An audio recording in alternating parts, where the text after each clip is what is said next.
नमस्कार बच्चों, स्वागत है आपका ज्ञान मंदिर में।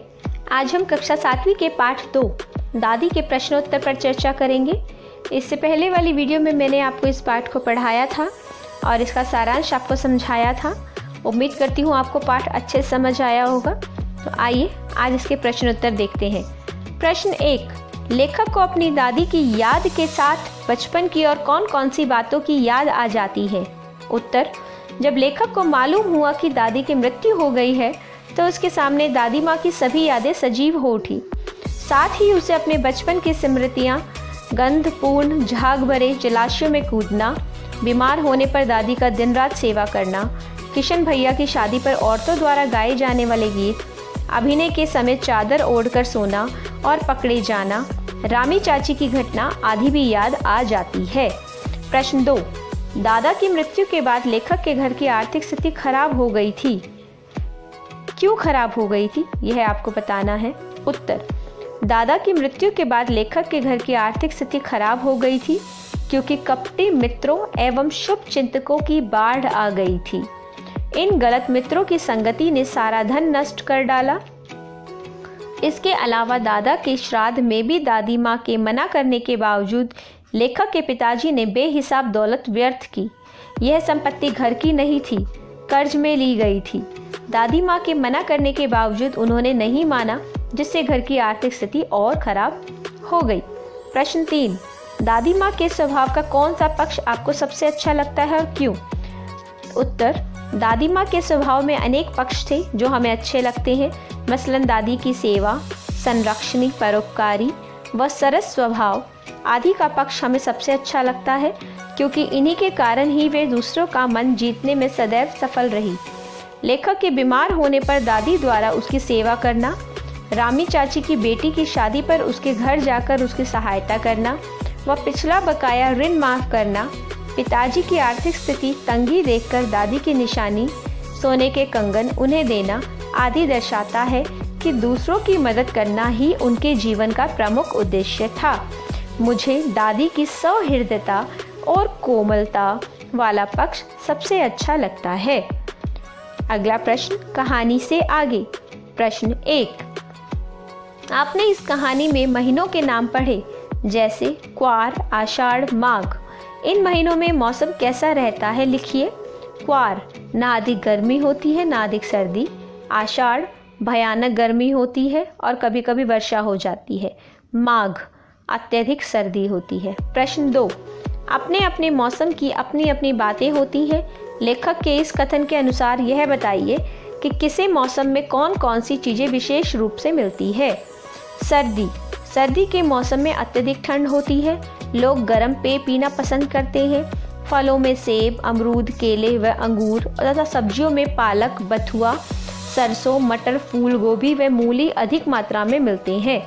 गर्मी, गर्मी के मौसम में आम, लीची, खरबूजा, तरबूज, खीरा, ककड़ी, अंगूर जैसे फल पाए जाते हैं।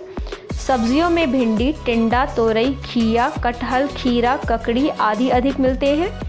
बरसात, बरसात के मौसम में अत्यधिक वर्षा होती है। फलों में कई प्रकार के आम, आलू बुखारा, खुरमानी के अलावा इस मौसम के सब्जियों में बैंगन, करेले, परवल, फलियां आदि काफ़ी मात्रा में पाए जाते हैं। तो तीनों मौसम में देखा कि हमने क्या क्या हमें मिलता है।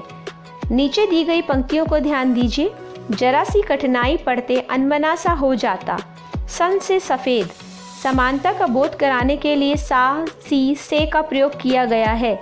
ऐसे 5 और शब्द लिखिए, उनका वाक्य में प्रयोग कीजिए। फूल सी कोमल बच्ची सो रही है। फूल सी, फूल से, फूल्स के समान। कोयल की मिश्री सी गीत बड़ी आनंददायक होती है। यह फल शहद सा मीठा है, वह पत्थर सा कठोर है।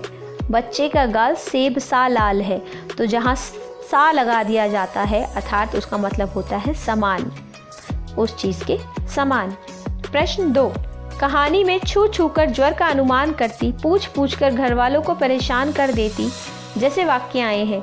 किसी क्रिया को जोर देकर कहने के लिए एक से अधिक बार एक ही शब्द का प्रयोग किया जाता है, जैसे वहाँ थक गया, उन्हें ढूंढ ढूंढ कर देख लिया। इस प्रकार के 5 वाक्य बनाइए। उत्तर, पहला, सागर के किनारे दूर दूर तक कोई नहीं था। दूसरा, माँ ना जाने क्यों ज़ोर ज़ोर से चिल्ला रही थी। तीसरा, जीवन में कदम कदम पर परीक्षा देनी पड़ती है। चौथा, मेरे बार बार मना करने पर भी वह घर छोड़कर चला गया। पांचवा, चोरों ने घर के मालिक को मार मार कर अधमरा कर दिया। इस तरीके के वाक्य आप खुद भी बना सकते हैं, कुछ वाक्य। अब हम पाठ से अतिरिक्त प्रश्न करेंगे। पहला, लेखक की कमजोरी क्या थी? लेखक की कमजोरी यह थी कि थोड़ी सी कठिनाई आने पर उनका मन प्रायः व्यथित हो जाता था, घबरा जाता था।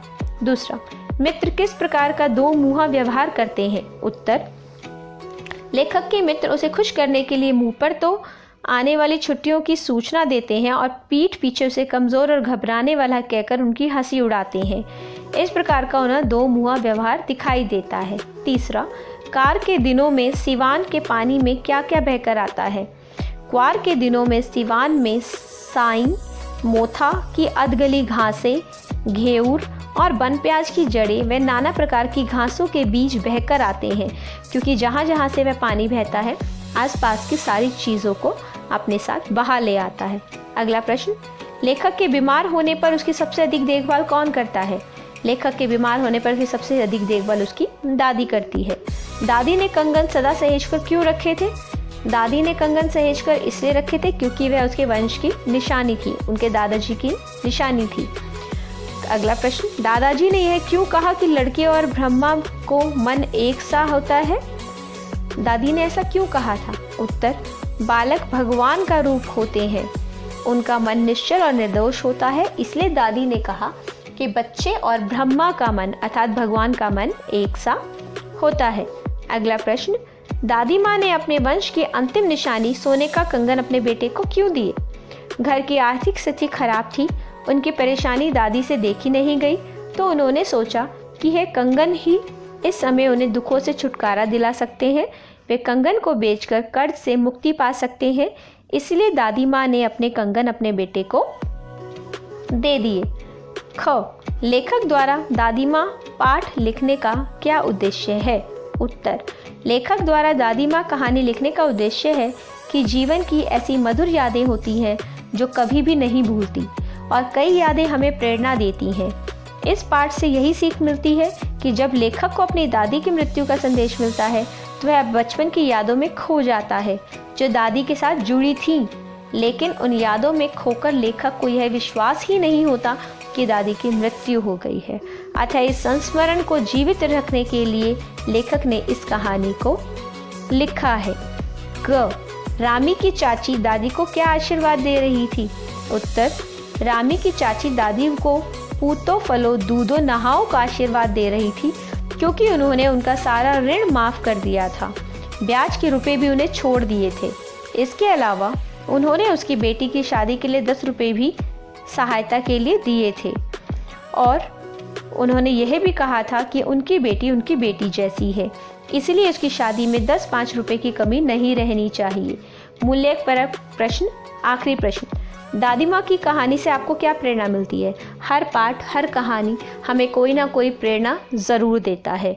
उत्तर, पाठ दादी माँ हमें यह प्रेरणा देता है कि बड़ों को सीख सदैव महत्वपूर्ण होती है। हमें अपने बुजुर्गों की भावनाओं को समझकर उनका सम्मान करना चाहिए। हमें सदैव उनका पूरा ख्याल रखना चाहिए। जिस प्रकार उन्होंने हमारी चिंता व परवाह की, वैसे ही हमें उनकी बुढ़ापे में करनी चाहिए। बुजुर्ग मान सम्मान के भूखे होते हैं, हमें उन्हें सदैव सम्मान देना चाहिए तथा मुश्किल समय में उनको सहारा देना चाहिए। इस प्रकार हमने दादी पाठ के प्रश्न उत्तर किए। उम्मीद करती हूँ आपको यह पाठ समझ आया होगा। अगर आपको यह वीडियो पसंद आई तो लाइक, शेयर और सब्सक्राइब करना ना भूलें। धन्यवाद।